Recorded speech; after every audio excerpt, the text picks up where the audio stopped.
Good day everyone. So in this video we are going to continue our discussion on IO modules.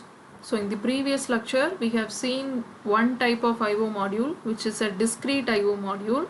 So in this lecture we are going to see about another type of IO module, which is known as analog IO modules.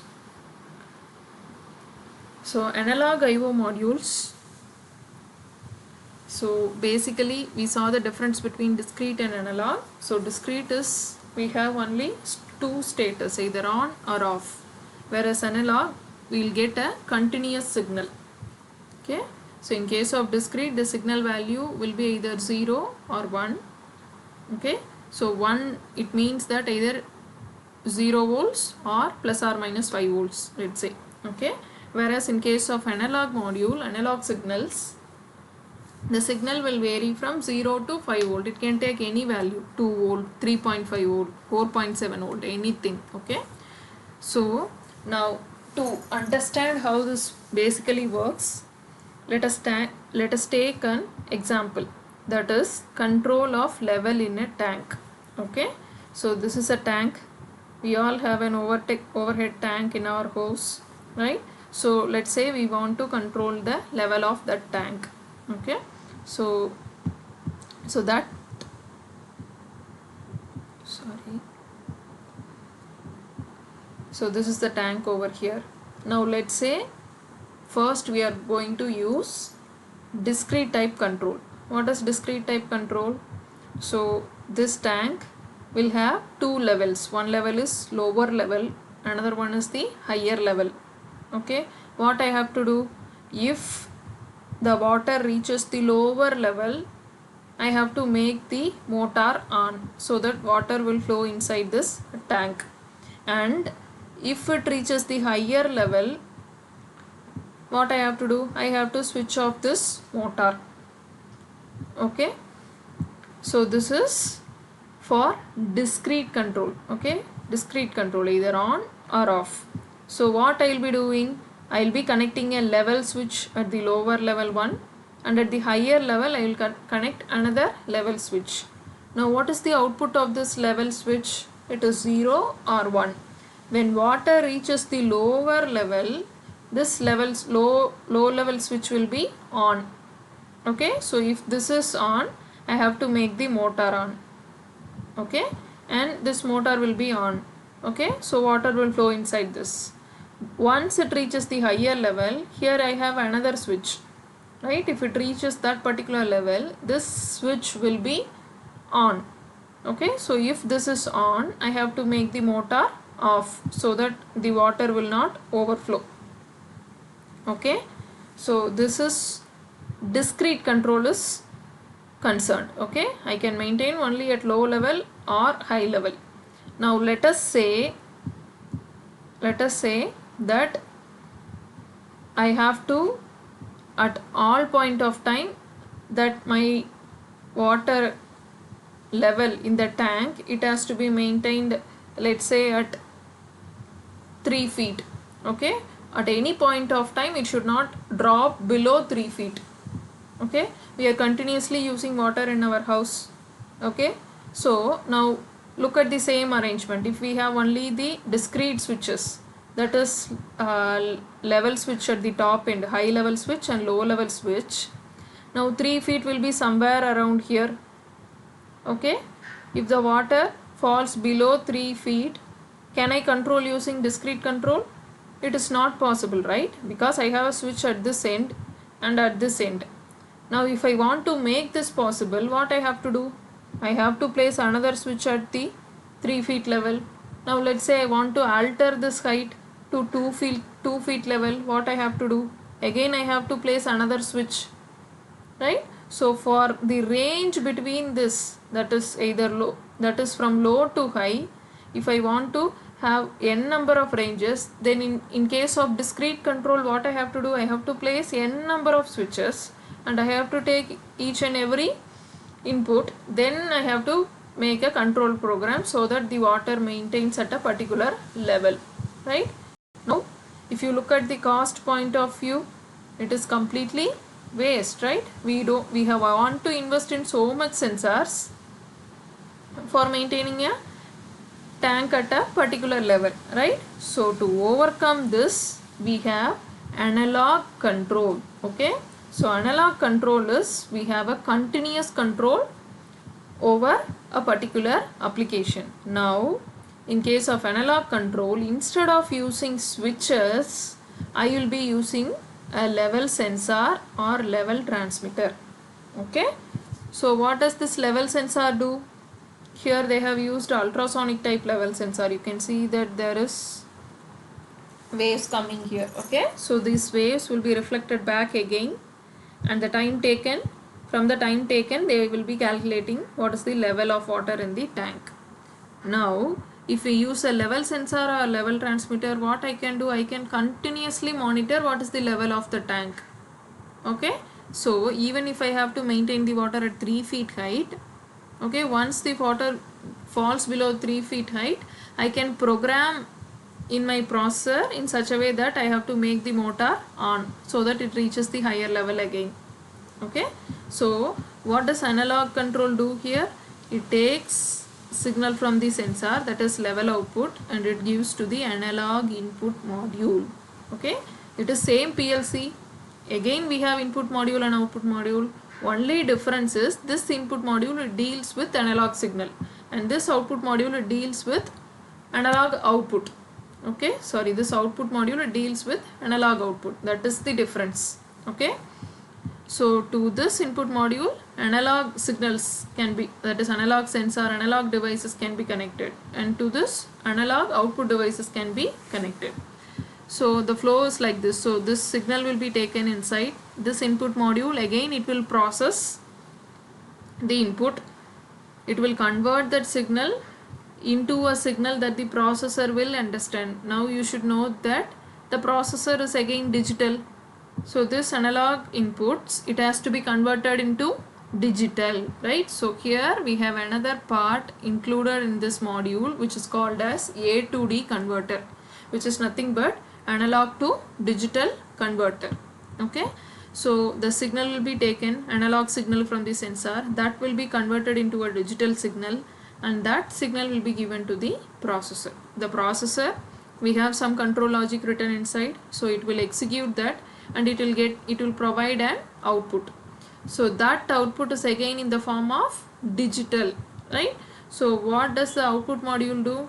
It converts the digital signal again into analog, and that analog signal will be given to the output devices. So what is the signal that will be given here? Now let us assume the water falls below 3 feet. Okay, so that value will be given using this level sensor. Here it will be processed and converted into digital, and that is given to the processor. Now the water level is below 3 feet, right? So it processes and gives an output. So that output will be again converted into analog. What that analog value, value will be, it will make the motor on. Okay, so that value is given over here. Okay, so the motor will be switched on. So again the water will flow. Once it reaches the 3 feet height, it will be off because it is a continuous process. Okay, so this is how the analog input output module works. So this is for the input side. So here you can see again it is an input module. We have terminals and PCBs. PCBs will be connected to the processor.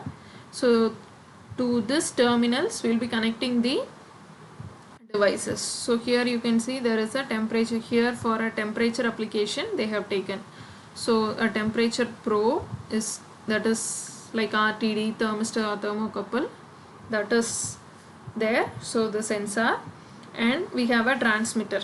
So sensor, basically what does it do?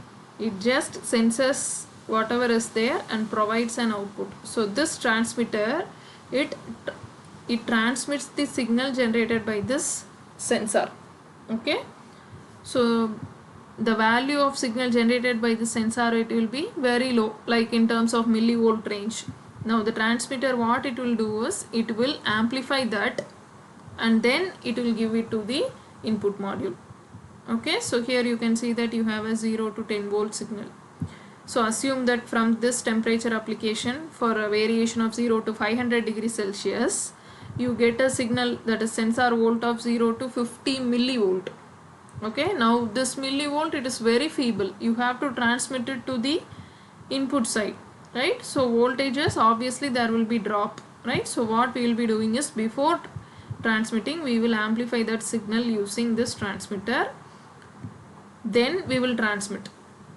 Okay, so with respect to time, you can see there is a continuous variation in voltage that is provided to this input module, and this is the output module. So again, output module, we know that the processed data from the processor will be given to the output module.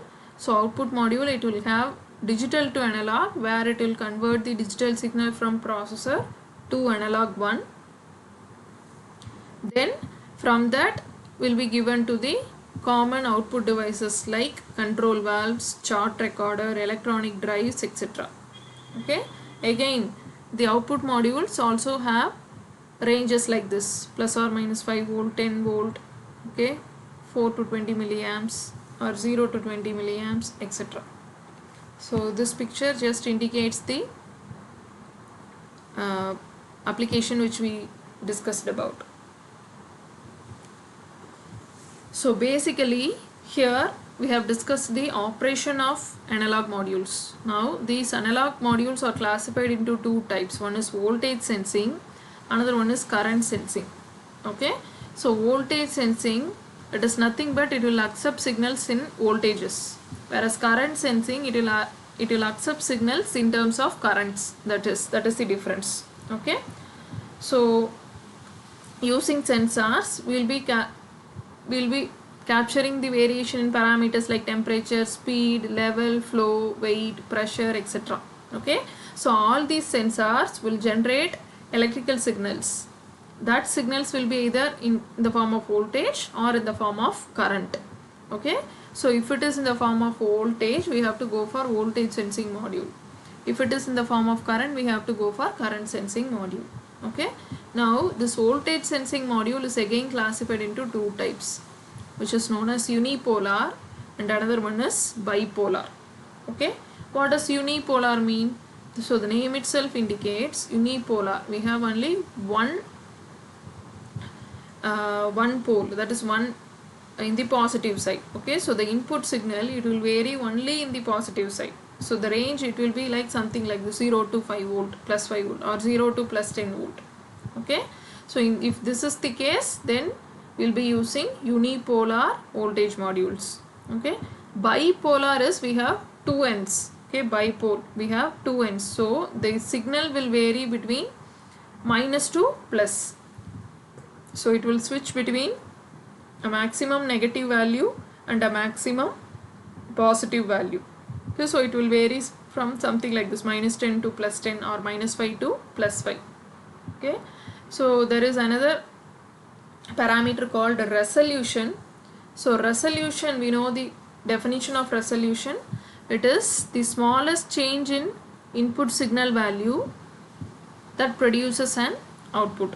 Now the resolution in terms of analog input channel is the smallest change in input signal value that can be sensed. Okay, and this mainly depends upon the number of bits used in the analog input module. Okay, so normally when we go for voltage sensing type modules, the wire length, it is very important. Okay, because if you are going to transmit it for a longer distance, since it is a voltage signal, obviously there will be drop, right? One thing, because of the wire resistance and other external parameters, right? So it leads to the degrading of signal, because that signal is the information which is contained about the, that is contained in the process. Okay, the process information is contained in that signal. Okay, so we should not lose that signal. If we lose that signal, it means that we lose some information about that process. Okay, so if we go for voltage sensing, wire length is very important. Okay, it has to be restricted to a certain length so that the signal degrading will not occur. Now this type of problem will be overcome in terms of current input signals. Okay, so these are not as sensitive as voltage signals, that is, it is not sensitive to noise especially. Okay, so current range, it varies from 4 to 20 milliamps or 0 to 20 milliamps or minus 20 to plus 20 milliamps. So normally shielded twisted pair types of cables are used for connecting any type of input and output signals. So in this video we saw the brief discussion on analog I/O modules and the types of analog modules. Thank you.